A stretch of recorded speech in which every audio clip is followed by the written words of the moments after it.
Welcome into the Saturday Show 97.5, the KSL Sports Zone. Christian Esparza, Alex Napoles. We got Parker producing today. Thank you for making us a part of your Saturday morning. Alex, it's going to be a great weekend, Memorial Day weekend. So if you're listening to us, on your way south or north up to Bear Lake or chilling at home, running errands on a Saturday morning, really appreciate everybody tuning in this Saturday. Absolutely. I'm ready for tomorrow, man. Roommates are making some barbecue. We're going to be cooking up the burgers and the hot dogs and spending some time with some good friends over there, man. I'm excited. We're going to celebrate Memorial Day weekend. Who's the grill master with you? Oh, it's my roommate. It's not you? It's my guy Gunner. The it's homeowner? Not me. Yeah, it's the homeowner. Okay.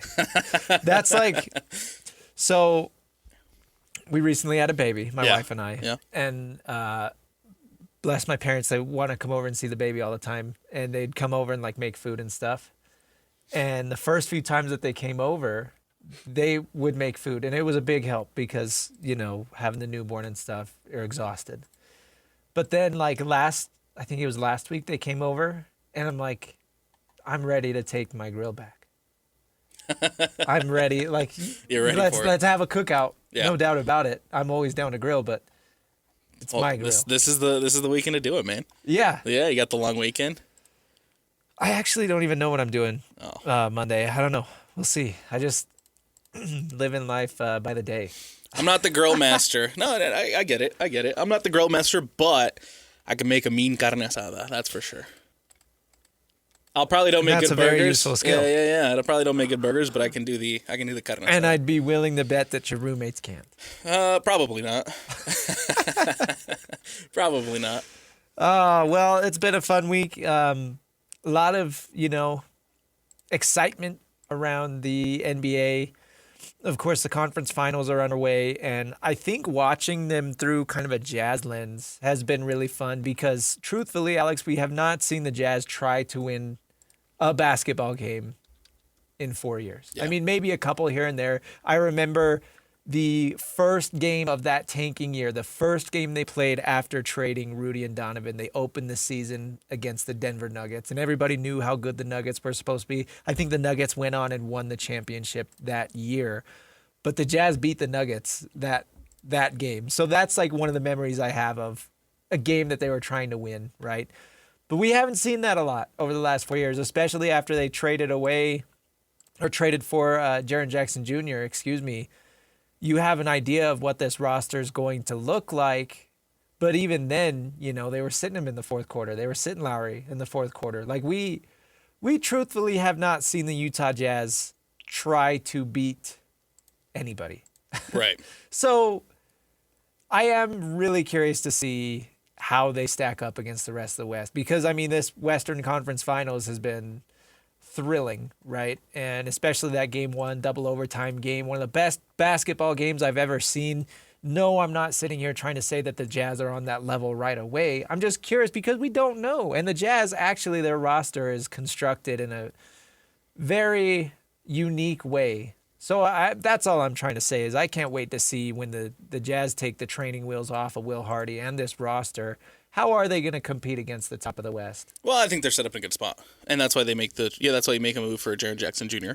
in what's looked like as a quote unquote going out of the rebuild and moving forward into a direction where the Jazz are going to be competitive and are going to win basketball games. Yeah. That's the first step to it. You already, of course, have Lauri Markkanen into the mix. You have the big jump from Keontae George, and I'm curious to see what kind of steps that he takes going forward. I'm curious to see how the young guys continue to develop for the Utah Jazz, but there's certainly pillars in place right now that this Jazz team can use going forward into the future for this team to be competitive.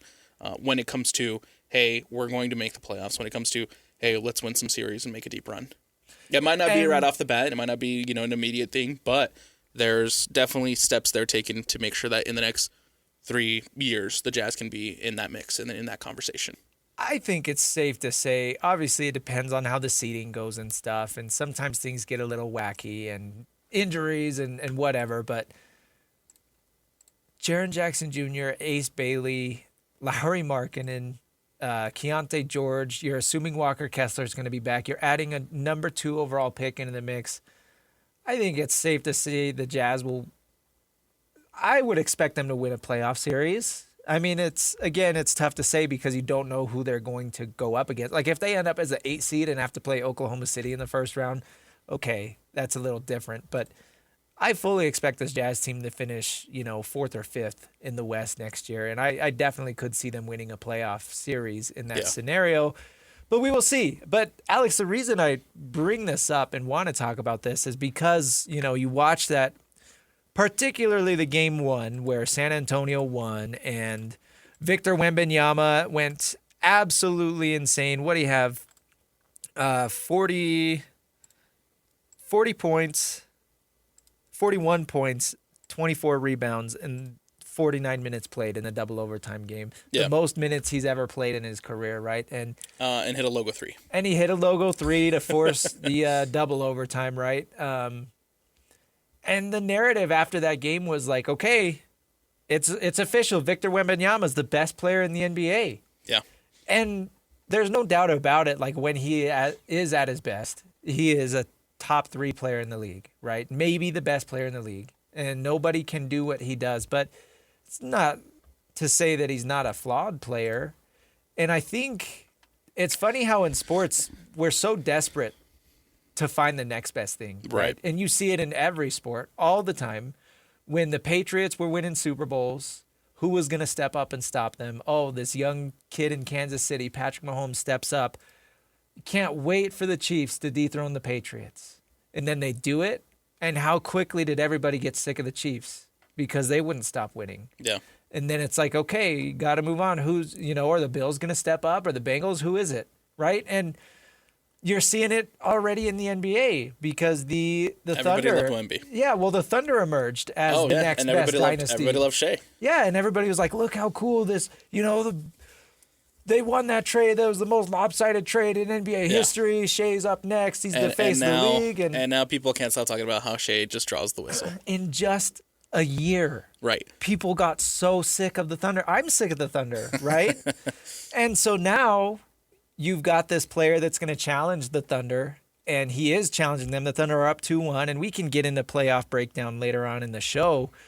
But the Thunder aren't on their way out, right? They're up in this series. They're expected to win the series. They're expected to win the finals. We talked a little bit about it last week, about how all the conversation has switched to the Spurs and the Spurs building a dynasty and who's going to dethrone Wemby and the Spurs in the next couple of years, and it's like they still haven't won anything.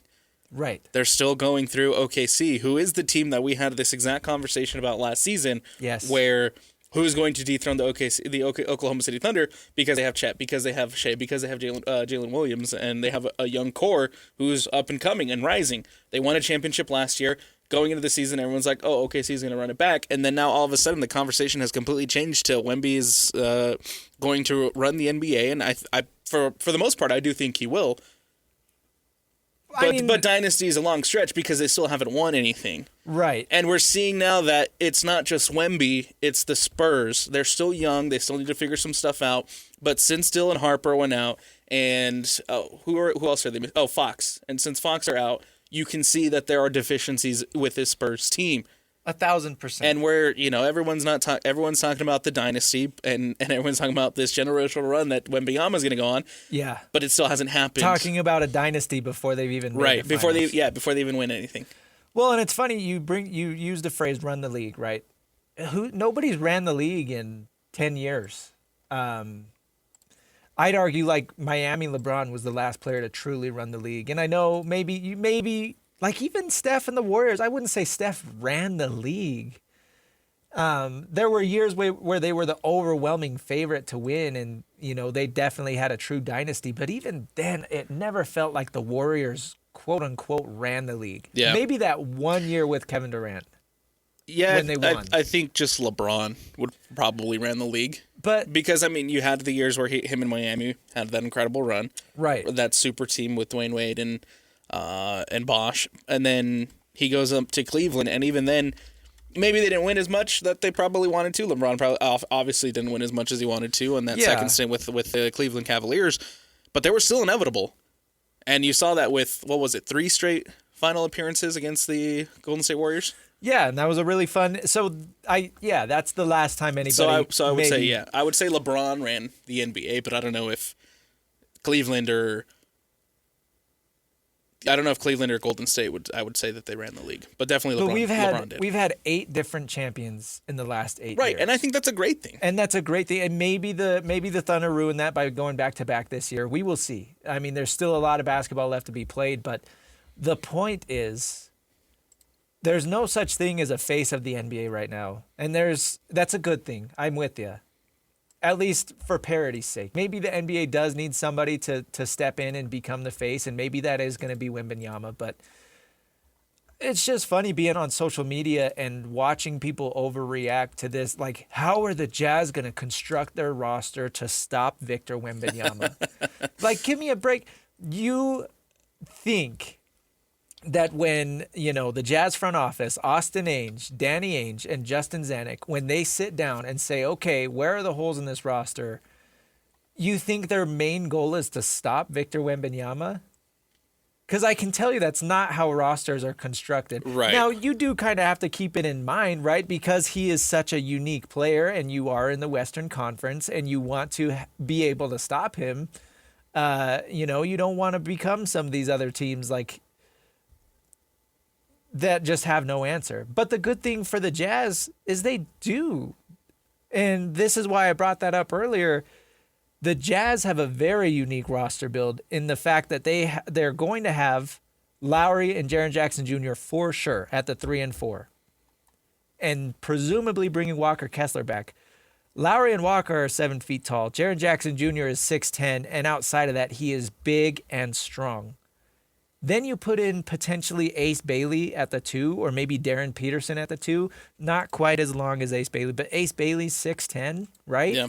So if you've got your shooting guard is 6 feet 10 inches, your small forward is 7 feet tall, power forward is 6'10", your center is 7 feet tall, there's no team in the NBA that can compete with that size and that length. For as big and unique as Victor Wembanyama is, we had Big T on, Jake and Ben, yesterday, and Jake said, Big T, you have a really good sense of how tall players really are. How tall really is Victor Wembanyama? And first, Big T said, Jake, it's like you looking up to me. Big T looking up to Victor Wembanyama. Right. That's the size Right. difference. Then he said he's for sure he's listed as 7'4", 7'5". Big T thinks he's for sure taller than that. So he's a very unique player, but He is. it's not just about that. And you bring up, some of the other holes in San Antonio's roster. Their roster's not perfect. Yeah. Sure, maybe Wemby's going to get his when he matches up against the Jazz, but I just can't wait to see how these other teams in the NBA try to combat the Jazz's length and athleticism, because they have that in troves. And I have not seen that in one single team in a very, very long time, as long as the Jazz and as tall as the Jazz are going to be next year. Yeah, as one of the things I hear about, people talking about the Jazz and about this Jazz team heading into the future and heading into next season is about how excited they are about their length. That's one of the things that Tim Lacombe has hammered on time and time again about the length of what this Jazz team is going to be next year, considering, Walker Kessler is back for the Utah Jazz. And I feel like if you have all that length with Jaren Jackson, with Walker Kessler, with Lauri Markkanen, with Ace Bailey, you definitely can scheme and game plan for somebody like Victor Wembanyama. The reality is Victor Wembanyama is going to change the way the NBA is. You talk about generational players, and Victor Wembanyama is absolutely one of them. There is no doubt. But I think when you are putting together a roster to compete in the Western Conference, when you're putting together a team that you believe can go on and win a championship in the NBA, you can't specifically. I feel like you can't specifically scheme it for Victor Wembanyama, because you still have to worry about the other teams, the OKCs. You still have to worry about whatever happens with the Denver Nuggets, whatever happens with the Timberwolves, right? Whatever happens with other teams in the Western Conference, with Luka Doncic and the Lakers. Right there, it's not just about Wembanyama. It's not just about the one team. It's probably going to work to your advantage to have all that length with Walker Kessler, Lowry, and Jaren Jackson Jr. It's probably going to work to your advantage when you do face off against a team like the Spurs. But you also want to make sure that you're in a spot where you can be competitive and beat the teams that you are going to have to beat to lead up to a Western Conference final to face the San Antonio Spurs. If it does happen to be the San Antonio Spurs. If somebody like OKC can take care of the Spurs before then, you're in a perfect spot. You say it's going to work to the Jazz's advantage when they face Wemby. That's the whole point. It's going to work to their advantage when they face anybody, not just Victor Wembanyama. If you construct your whole roster or even your starting five to stop one player, then you've already lost. Yeah. Because that player is already taking up so much of your, and it's like you're saying, it's not a guarantee you're ever going to play San Antonio. Maybe San Antonio, maybe something happens and they see an early playoff exit. Right. And your roster then is so constructed just to stop him. How do you stop Shea? How do you stop Luka? Right. So. And a conversation that was had about last season about the Oklahoma City Thunder was eventually you're going to have to pay some of these young guys. Eventually you're going to have to pay some of these young stars.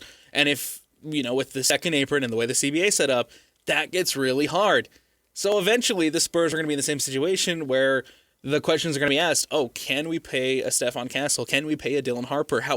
Where are we at financially in order to not be in the second apron and not make sure that we, aren't overpaying some guys and make sure that we aren't taking the penalties of a second apron. Not to say the Jazz won't have financial issues either. Right. The Jazz are eventually going to have to think about it because there are a lot of young players on that roster that are going to need contracts eventually. You just don't sit there and construct your roster with one player in mind. Right. That would be pretty funny. Right. Planning long-term for Victor Wembanyama when, again, anything can happen to this Spurs roster. You set out to build the best basketball roster that you can. And if you happen to match up against Victor Wembanyama, then you are hoping that your four other players or your starting five overall can beat their starting five. Or your, 10-man rotation can beat their 10-man rotation. And sure, maybe Wembanyama's going to have a few great games, right? But if your roster is deeper, I'd take the deeper roster. Absolutely. And, talking about even...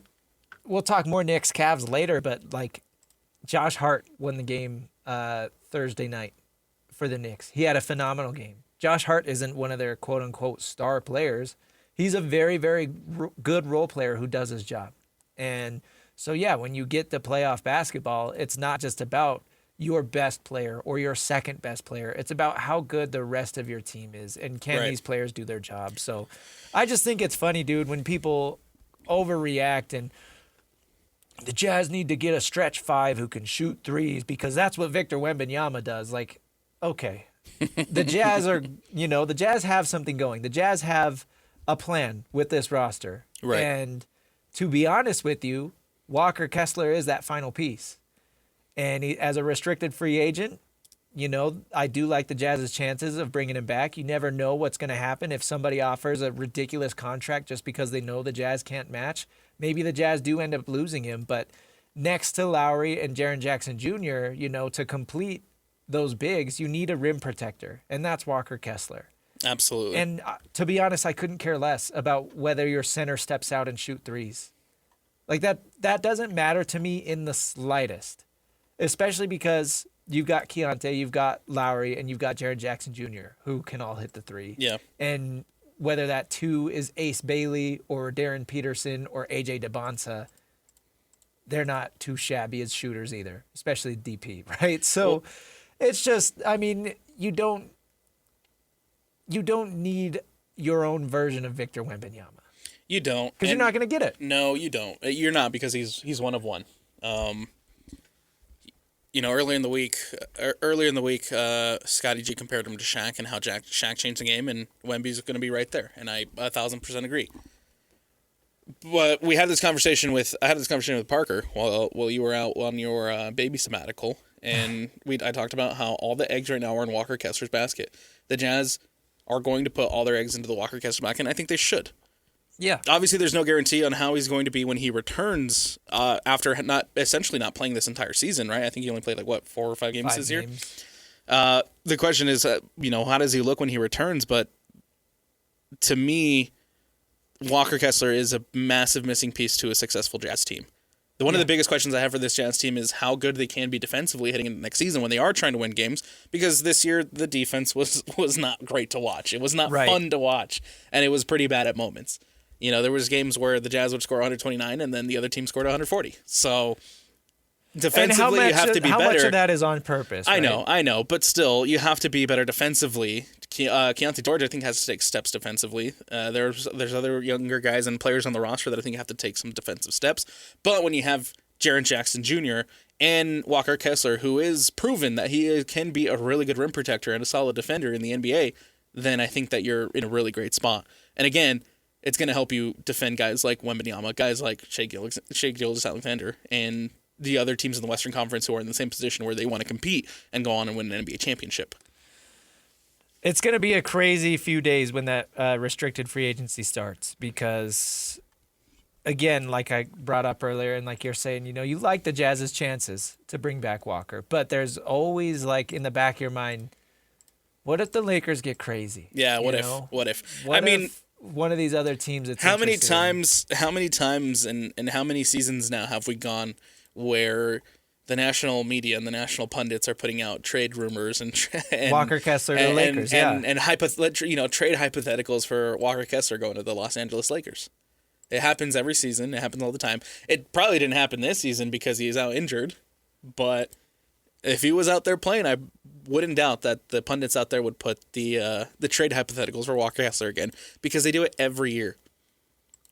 Speaking of trades, I did find this interesting after the Timberwolves were bounced from the playoffs, right? And there were some rumors that part of the reason Julius Randle didn't really play up to expectation is because the Timberwolves were really trying to get Giannis Antetokounmpo at the trade deadline. And that trade would have included Julius Randle. And apparently that really bugged him, and he was hurt by those trade rumors. And that's why he kind of fell apart in the playoffs. And now that they're out, the rumors are starting to swirl again. Like, not only is Giannis trying to get out of Milwaukee, right, but what can the Timberwolves do to ensure that they don't get bounced next year by OKC, because their championship window is closing, at least as currently constructed. Even if it's not closing, Anthony Edwards is entering his prime. So you want to maximize that while you can. So what can the Timberwolves do to get better?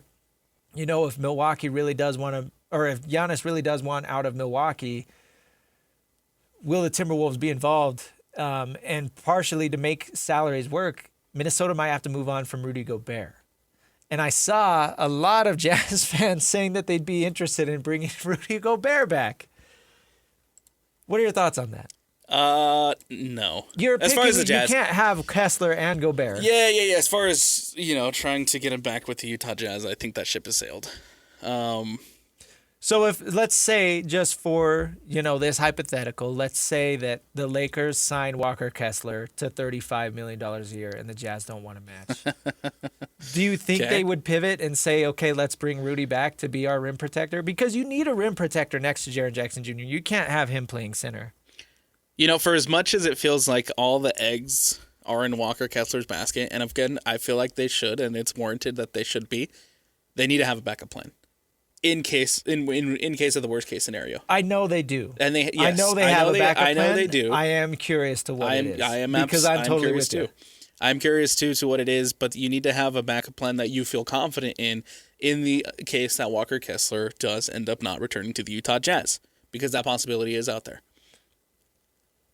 Whatever that backup plan may be, I know that the front office, considering everything that they've done over the course of the last couple of years in order to put the Jazz into this position, I'm sure will be the right decision. I don't know if it involves Rudy Gobert.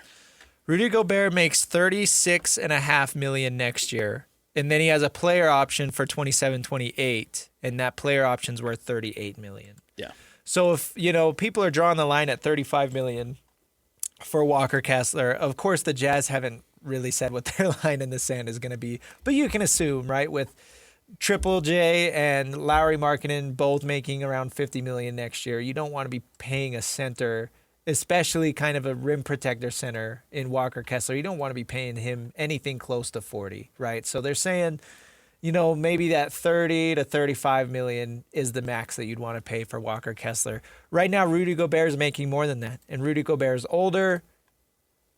Maybe he's better defensively, but I would say Walker's better offensively, right? So I guess the Jazz would have to measure what would be more important. I think my bottom line is you don't want to romanticize the past. Right? Yeah, and that's, I mean, on top of that too, like you don't want to romanticize the past, but I mean, you look at the series that the Timberwolves just had, and one of the biggest things that stood out to me was again the deficiencies offensively of Rudy Gobert.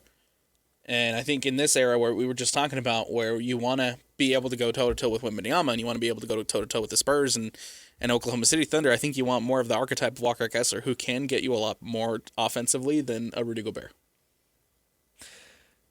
And if you lose Walker, all hope is not lost. I don't know. I'm looking at the list of centers that are going to hit free agency, right? Isaiah Hartenstein has a club option with the Thunder, and they are going to be right up against the apron after they're paying 3 players a supermax. Yeah, which, by the way. So if they decline Hartenstein, I'd definitely take him over Rudy. I think absolutely. You know, and again, this is all saying that if Walker leaves, right? Yeah. I think Walker's the top choice because he knows the team, he knows the system, he knows the locker room. He's your top choice. But if Walker Kessler leaves and Isaiah Hartenstein's available, I wouldn't be opposed to that. Mitchell Robinson from New York, not as good of a player as Hartenstein or Kessler, but he's a lot cheaper too. That's true. And again, you're not asking him to come in and be a superstar. You literally just want somebody to come in and defend the rim. Yeah. And he does that, right? So I don't know. Robert Williams from Portland, kind of the same thing. That's definitely, again, even similar to Mitchell Robinson, definitely a tier or 2 below what Walker Kessler brings. A lot more injury prone. Yeah. Though. So again, that's a conversation that you need to have about if Walker Kessler does decide to move on, and you need to bring in somebody. If you look at Williams, that's a conversation you need to have, because I can't remember a time when I don't see him on the injury report. That's true. But don't trade for Rudy. He was great with Boston. Yeah. Yeah. And he looked like he was going to have a high ceiling, but the injuries have kind of put a halt to that, unfortunately. However, I think in a perfect world, man, your starting 5 is Walker Kessler. And what about Nurkic? As your number 2, man. I think you're in a perfect spot right there. I wouldn't be opposed to bringing Nurkic if back. Yusuf Nurkic can play anywhere near the game that he was playing before he had to sit out for the remainder of the season, then I think you're in a really good spot. Especially as the backup, right? Yeah. As the number 2. 1,000%. You're not asking him to come in and be your starting center. I think he's a perfectly serviceable backup center. Yeah, and you know exactly what you're going to get with him off the bench. He was making 17.5 last year, so that would have to drastically reduce. But well, have that conversation with him sooner rather than later, before somebody else decides to come in and overpay for Yusuf Nurkic. Maybe the Jazz will get lucky and nobody else offers Walker Kessler a contract, and they can bring him back for $25 million. And that's very well possible. That would be a perfect scenario. It's possible, because I think a lot of people look at, like me, who are looking at Walker Kessler and saying, hey, is he the same player he was before he sat out an entire season? Could be. And that might not be, if you're a GM or something, that might not be a gamble you want to take if you're not 1,000% certain that he is the player that he was before he went out. Which could work to the Jazz. Or somebody gets desperate. Which could work to the Jazz advantage. Yeah, or somebody gets desperate like the Lakers. Right. It's a very Laker thing to do. That's why I bring it up. We got to take a break. Coming up on the other side, we'll continue to talk NBA playoffs. The Knicks up 2-0.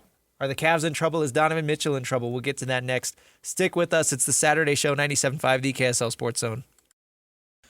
Welcome back to the Saturday Show, 97.5, the KSL Sports Zone. Christian Esparza, Alex Napoles, taking you through a Saturday of sports.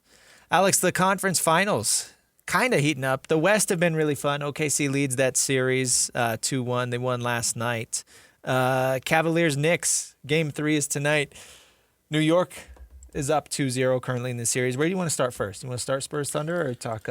Well, let's talk about the game last night, man. Let's talk about the game last night with the the Spurs. I think overall, though, I am just excited that we're finally getting some dramatic basketball. I know last night was kind of a blowout, but there's been a lot of really fun and dramatic basketball happening this week.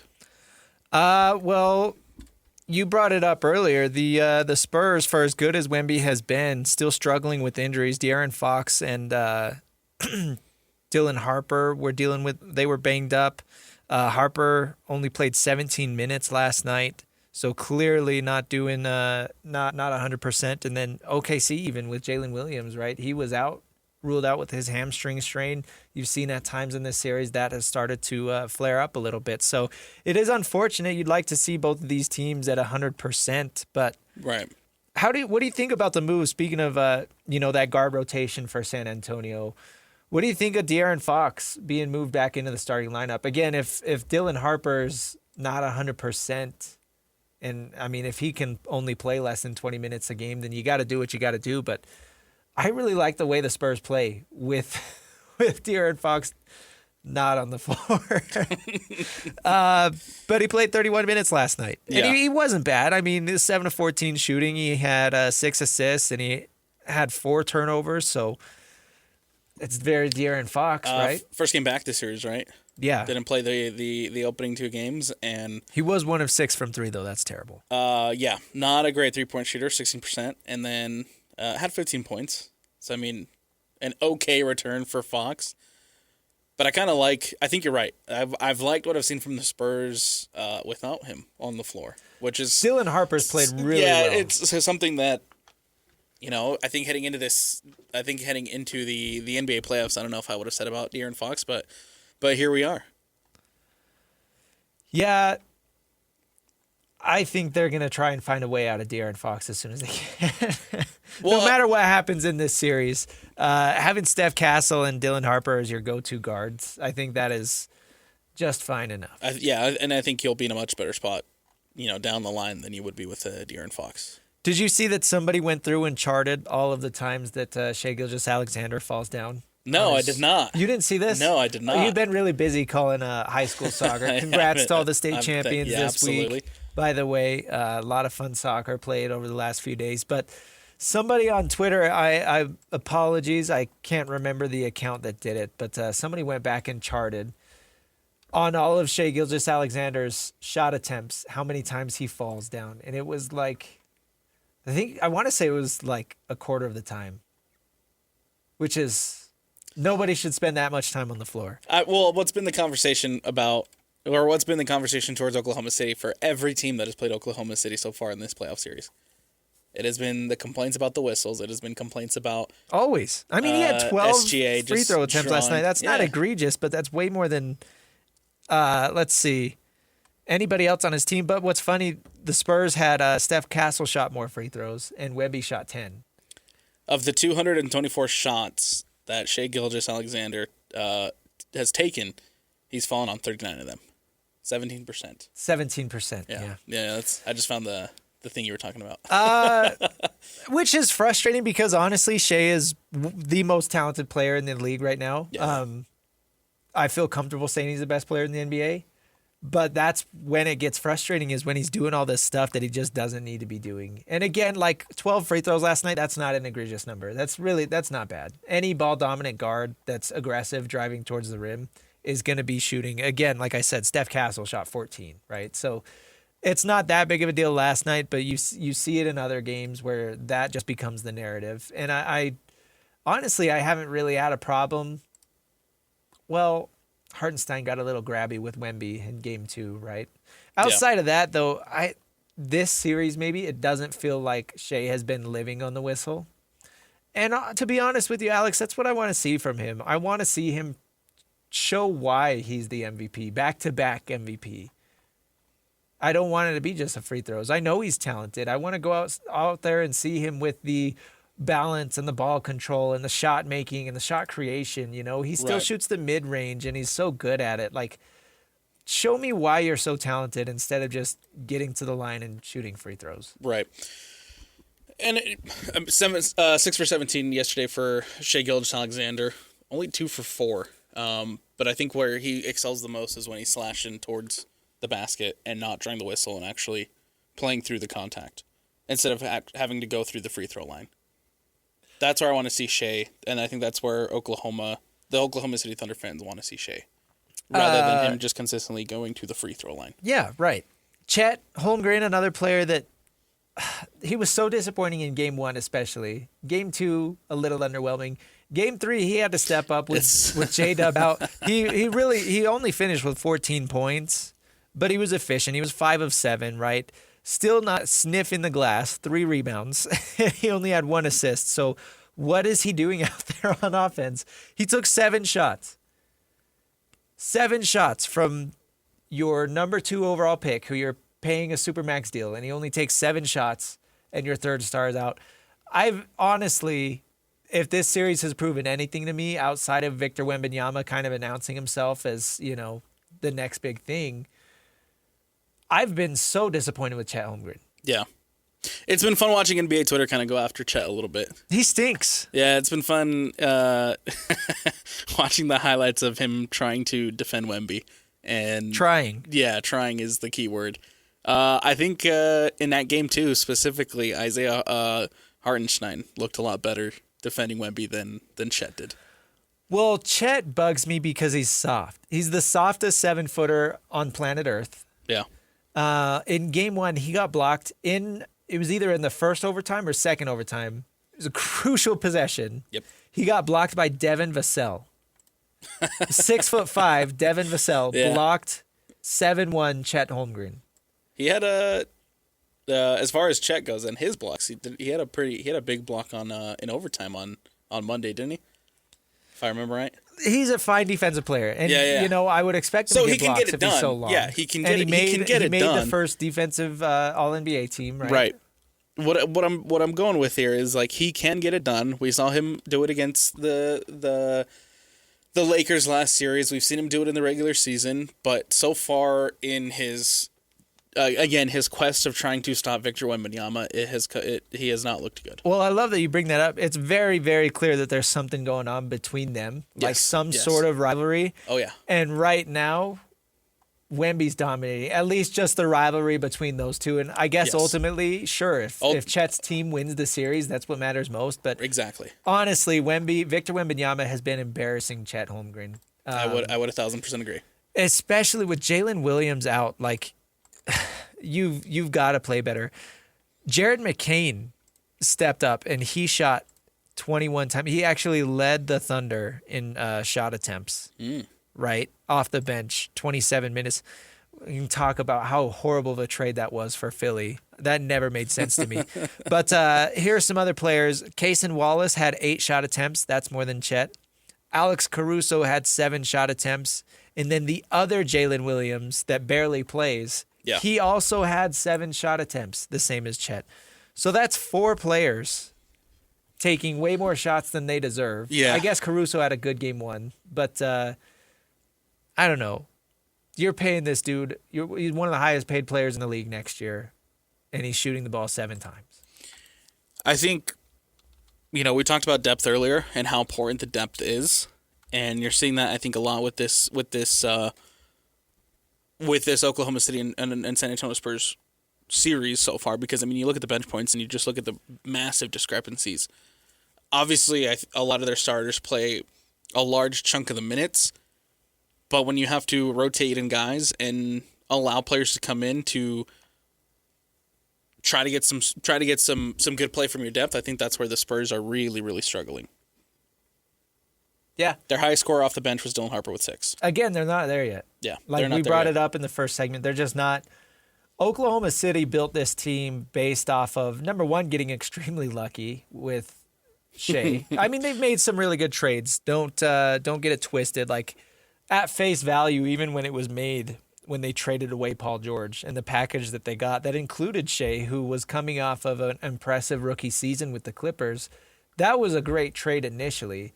And the Thunder had no idea that he was going to become back-to-back MVP SGA, right? So that in itself, really good trade. They've also made some other really good trades, including the Derek Favors one that handicapped the Jazz for, I want to say, 7 years?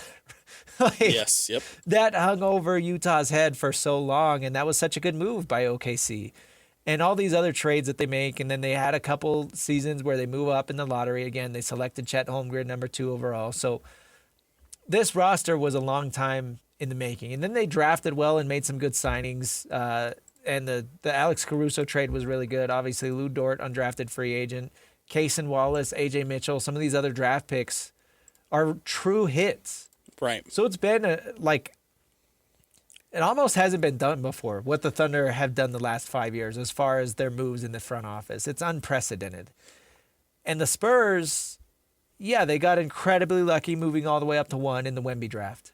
And Dylan Harper's a really good player. Steph Castle was a really good player. Outside of that, their team's just solid, young, up-and-coming team. And it's going to be another year or two before it truly feels like the Spurs are capable of winning a title, in my opinion. For as good as Wemby is, as you're saying, it's more than just your top guy. Yeah. What's the rest of your team doing? It's more than just Wemby. And so far we're seeing that outside of Wemby and outside of a couple guys for OKC, there's still for me some serious questions about their depth, and so far their depth hasn't been answering the bell. San Antonio, yes. Why would Philly trade Jared McCain? That move confused me so much at the trade line. 24 points, man. Last night, that was... And I get he was barely playing because he was coming off of a meniscus injury last year. So he was barely playing to start the year. But, man, when they traded him away, my initial reaction was why was nobody else in on this? How could the Thunder get away with this again? You can't keep getting away with it. Yeah. I saw video yesterday, actually. Jared McCain was talking about he cried when he found out that he was traded. I feel bad for him. Did he want to stay in Philly? Well, they were on the road, and you've seen Jared McCain in the videos, right? Yeah, I've seen him. Yeah, of course. You know his personality. I frequent TikTok, man. Come on. Yeah. He's a TikToker. But he was saying that like the reality hit him that after he was told he was traded, it set in that he was like never going to see his house again in Philly. And like, you get drafted, you think that place is going to be your home for at least the next 4 years because it's your rookie contract. You never think that you're going to get traded a year and a half into your rookie deal. So that made me feel bad for him. But then I remember that he was traded to the Thunder. It's not like he was traded to, Washington. Right. I think it'd be a different conversation if he was traded, to Washington or Memphis. Yeah. And I don't think there's anything crazy happening in Oklahoma, but at least they're winning. And at least they're in contention to win an NBA championship. Yeah. And that probably helps you a little bit when you're moving to a place like Oklahoma. Jalen Williams is out, Jared. We need you to be our second best player. Not the other person that we're paying $40 million a year. We need you. Who is? I mean, okay, yeah, obviously it's Shea is number 1. Williams is number 2.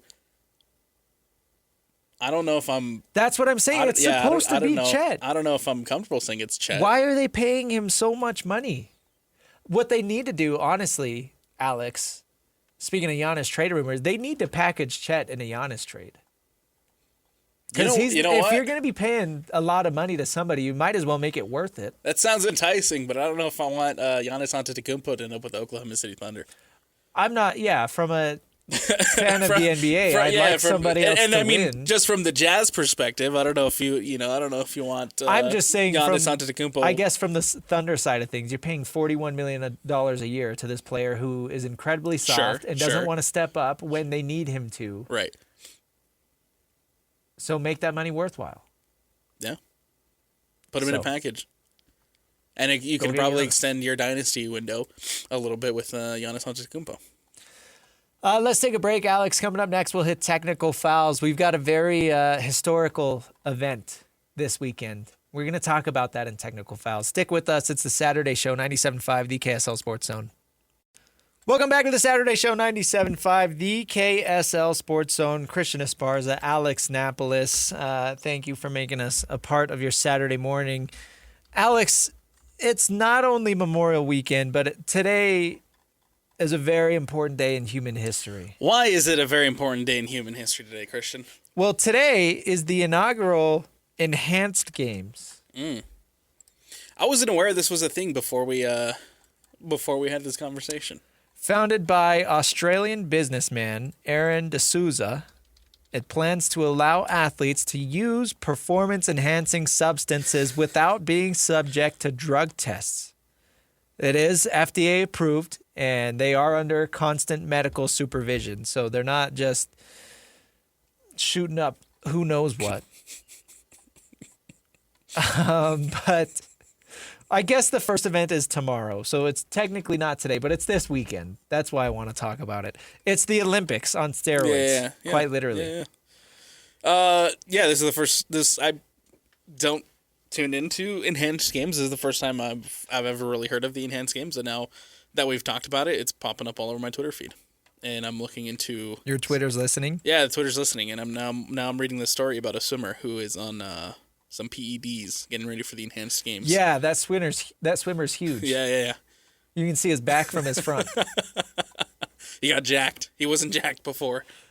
Sprinter Fred Curley is competing. He revealed he's not taking performance enhancers, even though that they are allowed. A lot of former Olympians. What was his name? Smith. He's from Ireland, a swimmer. That might be the same swimmer you're talking about. I can't remember. I don't think it is.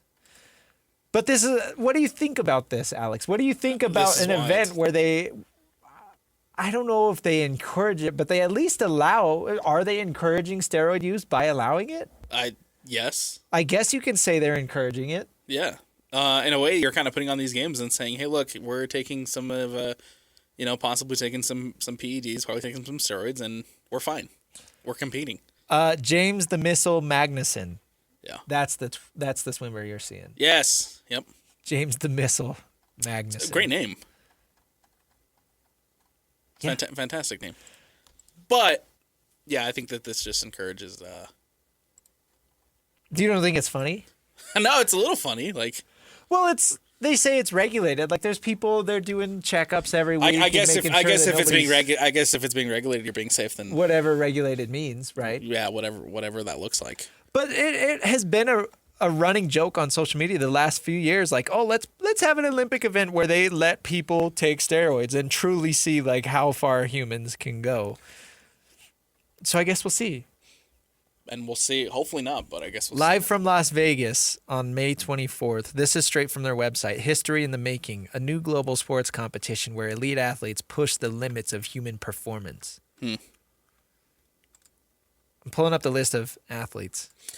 Hopefully not, but let's hope there's no long-term negative effects to any of these people. Shane Ryan from Ireland. That's the swimmer's name that I recognized. The missile? No, that was Magnuson. Oh, okay. I'm all in on the missile, though. So there's swimming, track, and weightlifting. I can't wait to watch the weightlifting. Are you tuning in? I honestly might check in. I'm intrigued. This has piqued my interest. I can't lie to you, Alex. You know what really piqued my interest this past weekend? What was that? How about the 2026 NBA MVP announcement that came out before Game 7 between the Cavaliers and the Pistons last Sunday on Prime Video exclusive. And during the broadcast, the Prime Video crew was supposed to announce, and they did announce, the 2026 MVP for the NBA this season. However, earlier that morning, how about Shams Charania of ESPN jumping online and saying, hey, you have your MVP. It's Shai Gilgeous-Alexander. Do you have a problem with that? No, I don't. I don't either. I don't. I just think it's hilarious that Shams puts it out there, right? Obviously, ESPN immediately jumps on SportsCenter, and so that the big breaking news is Shai Gilgeous-Alexander, and everybody's eyes are on ESPN. And then Prime Video, who was supposed to have Prime Video, who was supposed to have the announcement, and who was supposed to be the people, to make the official announcement and have it there in conjunction with the NBA. They kind of got shafted because yeah. Well, not to do on-air producing, but Parker, I think we have this sound in the system. If you want to let me know when you find it. If not, that's okay. But it was funny because... the Prime Video desk was not happy. No, and they were... right, it was Game 7. It's supposed to be this big announcement. Right. And this is the first year that they're doing the Prime Video thing. So this was supposed to be their thing. Yes. And I understand why they were upset about it, even if I don't necessarily have a problem with what Shams did. Yeah, I could totally see why they were upset about it. I see why they're upset about it. Here's the audio of them kind of addressing the situation. All right, now, just to be clear, the official announcement is happening here. Dirk and Steve, you all both won MVPs, but I don't remember Sham spoiling it way back then. I don't think he was around then. He was a baby then. Yeah, what are we doing, man? Like, it's Sunday, Shams. Go to brunch, you nerd. Come on. So that was Sunday night. Go to brunch, you nerd. I get it. That's a great response. Blake Griffin's funny. Yeah, I like Blake Griffin he's a lot. funny. And honestly, I like the desk that Prime Video has with Dirk and Steve Nash. Yeah, they got a good desk, and Blake Griffin had some nice comedic value to it. Yeah, he's by far the funniest. Absolutely. So that was Sunday night, and then Monday, Shams was on Pat McAfee. Of course, it's Pat. Asked Shams about the situation, and Shams defended himself. I mean, listen, I'm part of me is like, what are we talking about here? The other part of me is like, for me, when I get news, when I get information, if I've vetted it, like I did late Saturday night, early Sunday morning, when I have news 100%, no matter how big, no matter how small, and in this case, obviously, very, very big accomplishment, very big news around the NBA, for Shai Gilgeous-Alexander being the 14th player in NBA history to be the back-to-back league MVP. He's only, since Stephen Curry, the only guard to be back-to-back. He's the only player to go back-to-back, period, since Nikola Jokic. There's a list of accomplishments here. He's a rarefied air. So this is a massive story. And when I get it, I vet it. And then my job is to report the news. And so that's all I focus on. That's what I wake up thinking about. That's what I go to sleep thinking about. I feel a responsibility. And like you said, Pat, this isn't the first time necessarily, but it's not going to be the last time where I'm just going to try to do my job to the best of my ability. He is just doing his job, and that's totally fine. Yeah. Now, if I don't know, obviously, I don't know how the conversation behind the scene goes. I don't know what conversations were had prior to, but if somebody, if one of his sources tells him, "Hey, hold on to this till etc. like so and so time," then that's a different story. And if you put it out there before, then that's a different story. Yeah, sometimes that's how you burn a source. Yeah, sometimes there's embargoed news, and that's fine. But if somebody, if a source goes out to him and says, "Hey, this is what's happening," and then he wants to go and report that news, I don't see. But also, part of my with problem with this is being the senior NBA insider for ESPN is the highest you can get in regards to being a basketball insider. So obviously Shams has worked really hard to get to where he is, but he's to the point now where Sunday morning he doesn't wake up and say, I've got to dig and find out who won MVP. That information's handed to him at that point. Right. And I'm sure, don't get me wrong, there are stories that Shams has to dig out throughout the year, just like any other insider or reporter or whatever. Those types of things he doesn't have to dig for. They are told to him. So that kind of bugs me where he acts like he worked so hard to get this information when really the fault is whoever decided to tell him that before NBA on Prime got to announce it. I also thought it was funny him trying to justify, this is such big news. That's why I leaked it. He's the only guard since Steph Curry to win back-to-back. What is that? That's like the fake stats that the NFL comes up with, That they try to paint a prettier picture. Yeah, the only player to do this with XYZ stipulations. Yeah. The only guard since Steph Curry to win back-to-back MVP. You know when Steph Curry won back-to-back MVP? It was 10 years ago. It's not like that was 30, 40, 50 years ago. You're skipping over Nikola Jokic winning 3 MVPs in 4 years, which I would argue is more impressive than back-to-back MVP, Absolutely. including Jokic going back-to-back. But he's trying to justify that what Shai Gilgeous-Alexander is doing is so important, and that's why he has to steal the thunder from Prime. I thought that was funny. Just say, hey, man, I'm the top dog, okay? This is my story. Yeah, I'm the top dog. I want to put this out there, and I want to make sure that eyes are on my network and people aren't tuning in as much to Prime. Yeah. Yeah, it's kind of what it is. He should have said the only Canadian-born MVP to go back-to-back since Steve Nash. That's more important than the only guard to win back-to-back MVP since Steph Curry. And honestly, what does that even mean? And honestly, I think we all knew Shea was going to be the MVP. Right. And so I think kind of having that feeling, kind of knowing that it was going to be Shea kind of takes away from it too. So it's I would say Shea it's like, winning I the want to worst, put out yeah. here this big story. And it's like, oh, cool. We already knew that. Shea We winning knew this his was gonna first happen. MVP was a bigger Right, story. right, Because this year there was no competition. Nobody met the 65 game Yeah. minimum. Him going back to back, it was like, okay, yeah, like it's going to happen. Right. Last year, when he beat Nikola Jokic to take the MVP, that's an actual story. This year, Nikola Jokic didn't play 65 games, so he wasn't eligible. Right. So, yeah, the participation award. Thanks for playing. Yeah. So we'll see. I did and I didn't pull the clip of this because you need the audio or the visual element. But Shams, after being on Pat McAfee, was on another ESPN show. I think it was with Malika Andrews, and she was like introducing Shams, and she said something like, "Fresh off of brunch, joining us, Shams Nice. Charania," and then it Nice. showed his face, and he was just he was mad. Nice. He didn't even smile or laugh at it or anything. He was totally fed up That's funny. because people were throwing fits about it. It's a non-story. I don't care. I mean, I'm sure people reached out to Shams afterwards and were like, hey, man. Maybe. Yeah.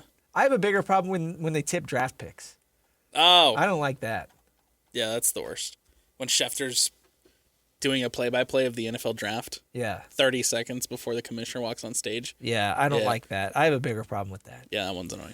Let's take another break, Alex. Coming up next, we will talk some Cavs and Knicks. Game 3 tonight. The Knicks are up 2-0. If Donovan and James Harden lose this one, things could get ugly in Cleveland. We'll break it down next. Stick with us. It's the Saturday Show, 97.5 BKSL Sports Zone.